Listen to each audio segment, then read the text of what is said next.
Today, I will show you a sci-fi film from 2018, titled Aniara.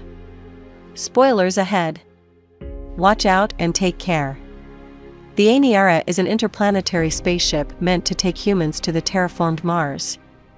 Because the environmental collapse of Earth has made the planet barely habitable, the effects of this crisis happening in the distant future can be seen both on land and on the human population traveling off-world in search of a better life. The vessel works as an all-encompassing traveling hotel, which is everything one can possibly imagine, from restaurants and malls to spas, pools, and nightclubs. As the captain would later reflect, it's their own little planet they have built inside of a spaceship. In fact, as you will discover, every aspect of the ship is meant to mirror life on Earth, both literally and symbolically. The main character, whose experience we will follow on the Aniara, is a Mimroben, or MR for short. A Mimroben is a person that works in a special part of the ship, the Mima, that is meant to give people an escape from the realities of their current situation and virtually whisk them away into a time when the Earth wasn't destroyed. The technology is so potent that everyone who steps inside the Mima room instantly falls into a kind of daze that can only be avoided by proper training to gain focus and control over its effects. MR has had such training, but she can still use the benefits of Mima and lose herself inside it for a brief moment of surrender before her shift begins. The astronomer is one of the side characters in the film that will reflect its darker themes more directly later on, but for now, she explains how the passengers can expect their journey on the Aniara to look like for the next 3 weeks. The passengers are led into their rooms by the personnel and aided to strap into their beds until the gravitational load has adapted to the vessel's cruising speed. Mr. will be sharing a bunk bed with the astronomer for what is to be a routine voyage for the two of them. The beginning of the first hour on the Aniara goes on without a hitch. Some of the passengers have gathered before the Mima to enjoy its effects, though not many are interested in them for the moment. Emmer takes the passengers inside the Mima room and explains how it works. The Mima's control over one's consciousness becomes more intense as one stays in its proximity.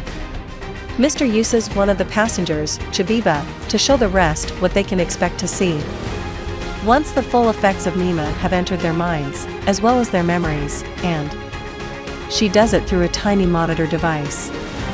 Suddenly, the Aniara experiences a critical hit that pretty much destroys its propulsion systems. The command bridge tries to do some damage control by ejecting the fuel so they don't explode, while the pilot, Isagil, observes how their course has been dramatically altered because of the accident.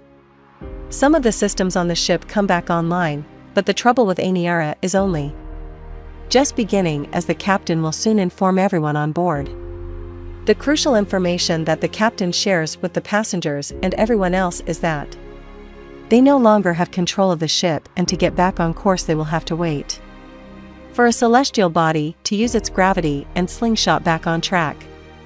However, since they don't know when they will be able to do that, the journey to Mars will be prolonged from 3 weeks to a couple years, which naturally doesn't bode well with the passengers. To illustrate how some handle the news, we see a woman in the next scene, Libidal, being dragged into Mima by MR to calm her awful panic attack. Chabiba is there to help, but she checks out fast as well. It's week 3 since the accident and things seem superficially calm on board the Aniara. The passengers find different ways to escape their daily realities on the ship, so Mima also gets many more visitors than before. Realizing this new influx of customers, MR wants to speak to the captain so that he could assign more people to the Mima to help her out. She gets stressed as well and can't sleep, so she goes to the pool to relax, where Isagil goes to do the same. MR is attracted to Isagil but doesn't know how to approach her yet. When she gets back to her room, she has an illuminating conversation with the astronomer, who tells her something she probably would have been better off not knowing. The old woman, in a very dry, matter-of-fact fashion, tells MR that they will not be coming in close contact with a celestial body anytime soon.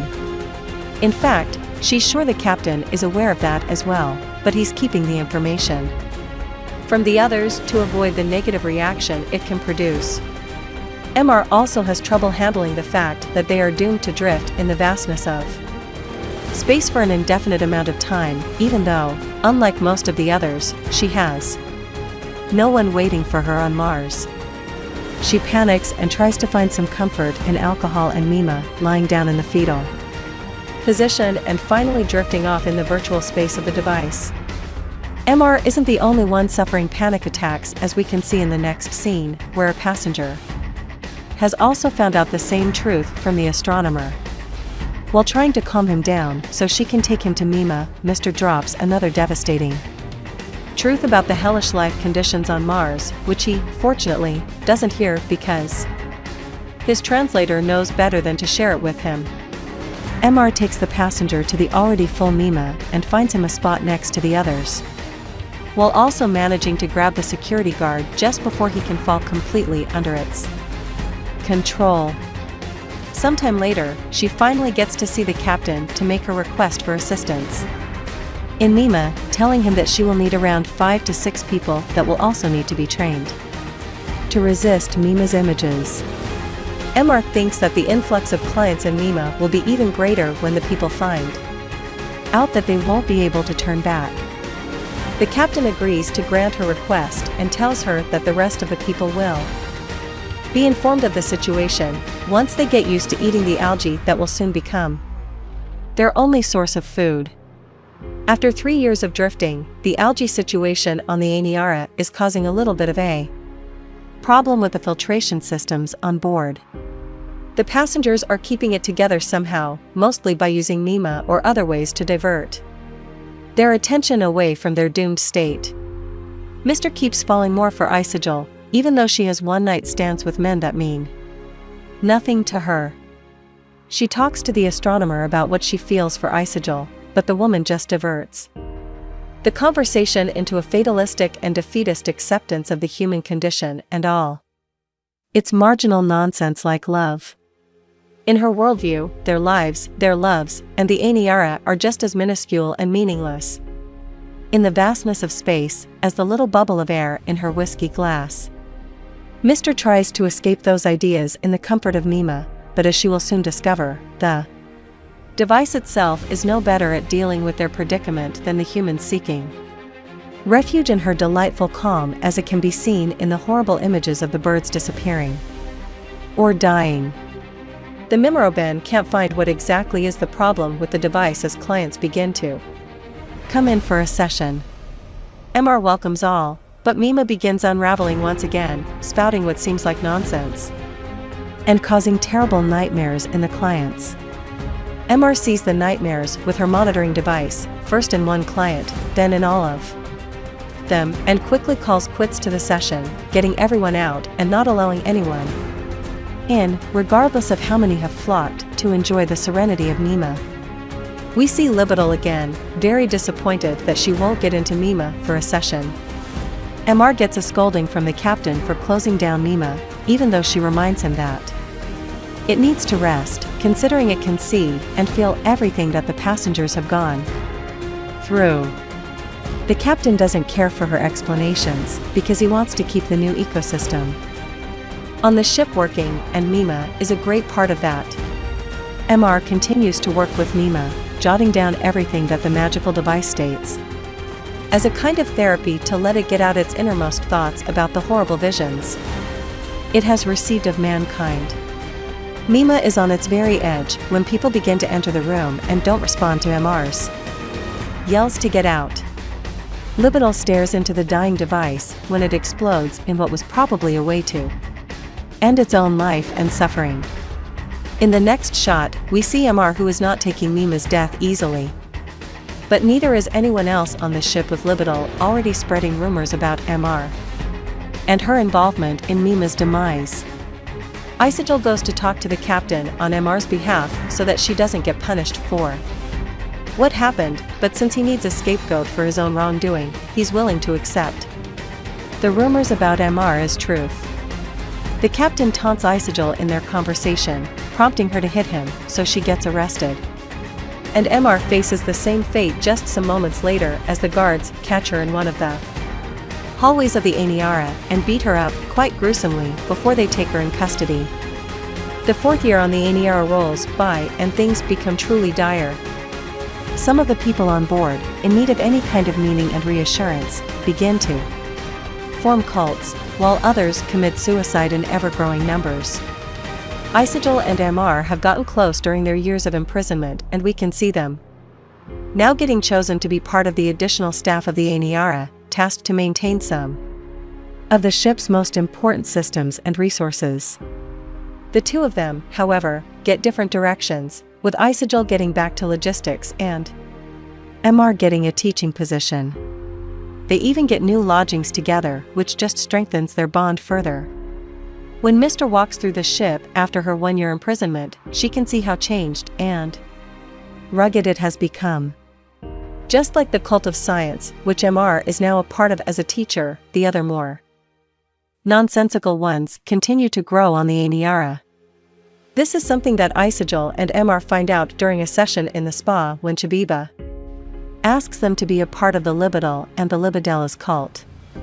Emelie rightfully thinks that they would want to sacrifice her for killing Mima, but Chabiba tells them her cult believes that Mima killed herself out of grief. In the next sequence of events, we see the ritual to canonize Mima that begins innocuously, with the ceremonial painting of their faces and a prayer for Mima. Libidal leads the women of the cult into another room where the men join them and opens the floor for a ceremonial gathering. The people of the Libidal cult have exchanged the pleasure they would have received from Mima for the pleasure they can now receive from each other. While Emelie is fully immersed in the experience, Isigel doesn't seem too excited for it but sleeps with one of the men nonetheless.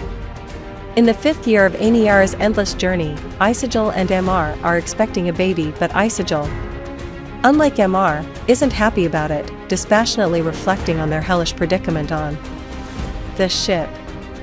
In a bid to help Isigel and the others, Emelie decides to build a beam screen outside the windows of the aniara to bring back the light on the ship. Sharing that idea with the astronomer, who has been in a constant drunken stupor for the last couple of years, isn't the smartest thing she could do. The drunkard laughs at her, saying that she wants to build a substitute for what itself was a substitute. That doesn't stop Emelie from trying to get to the captain and share her ideas with him. His reaction, while not as full of ridicule as the astronomer's, is a definite no, explaining that her place as a teacher is infinitely more important for the future generations of the ship than that of a light beam, shielding them from reality. Mr. needs to grow up because her baby is on its way too, as can be seen in the next shot of Isigel giving birth in their bathtub. After the baby is born, Isigel's doesn't get any better. In fact, she's probably suffering from postpartum depression. Taking a bath with the infant, Isigel is seen holding it underwater for a bit longer than she should, until she is called out to the bridge. Emelie joins them there, and she finds out that some kind of vessel is approaching the aniara. Based on their observations, it is not a rescue ship, regardless of what the rumors on board might want to make it look like.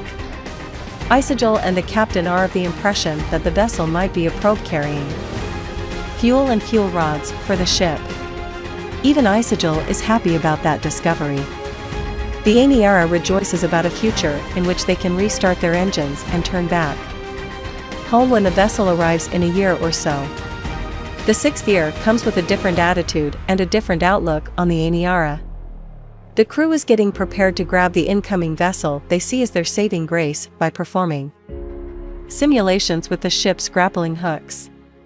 It's not a situation lacking in stress for the commanding crew, considering how important they see the mission, but at least the passengers have some hope for the future.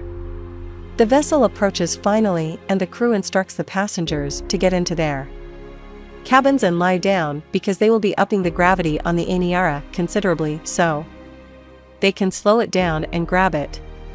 The procedure starts with Isigel on the command bridge. The vessel comes close to the starship and they engage the grappling hooks as everyone waits in suspense. They catch it successfully and reel it inside the aniara, with a whole team coming in to inspect it. The vessel turns out to be a complete mystery to everyone. In a briefing with the captain, one of the younger engineers suggests that their methods of investigating might actually be outdated, while the second in command questions if they should have even said that it was a rescue probe. The captain, however, has an entirely different outlook, primarily concerned with the psychological well-being of the crew, noting how much their motivation was umped when they heard about the probe. He even says that they should have lied, it was coming long before they actually saw one. Mr's and Isagel's child is growing up happily, with two mothers who have found a new joy in life, because of what they expect the probe to be. However, that is soon to change when Mr finds the astronomer drunk again at one of the bars on the ship. She knows about the probe and soon everyone else will too. However, the way they try to extract data from the probe, nothing comes up with any answers. Luckily, the astronomer is there to remind everyone working on the probe to adopt a nihilistic attitude, as she has once again succumbed to. In an ironic twist, the captain tells her that she will be receiving an award for her discovery, since she was the first one to see the probe on the telescopes. He informs the rest of the people investigating the probe that he will not be sharing their lack of discoveries with anyone else, and, furthermore, the captain forbids them from sharing it also. The astronomer aptly comments that they are in a coffin hurling through space, which angers the captain enough to shoot her dead. Mr reads the eulogy during the astronomer's funeral, and the motivation and happiness that was felt by everyone before is seen leaving their minds, just as the astronomer's body is sent out to drift alone in space. One might think that Mr would take her death the worst, doing hallucinogenic drugs with her friends, but they aren't doing that great either. While the aniara is going through some kind of space storm, Mr goes dancing and falls back to her old ways before she met and fell for Isagel, leaving her alone in their room with the baby. The storm creates another problem on the ship, whose effects are seen in a momentary turbulence, with the aftermath of death reaching throughout the entire ship. Libital dies during the space storm, like many others. Mr rushes into her quarters and finds Isagel and the baby still alive, but not for long. Isagel isn't doing very well. Sometime later, the captain has at last given Mr the go-ahead to make her beam screen outside of the ship, so she continues working, trying haplessly to keep it together. Isagel tries to be happy for her, but she has other things on her mind. She sees how happy Mr is, and tells her that she admires her for keeping her hopes up. After many years of darkness, Mr finally gets her beam screen running outside of the ship. She prances back happily to her room, only to be struck by the tragedy that has occurred inside, of Isagel killing both herself and their little child.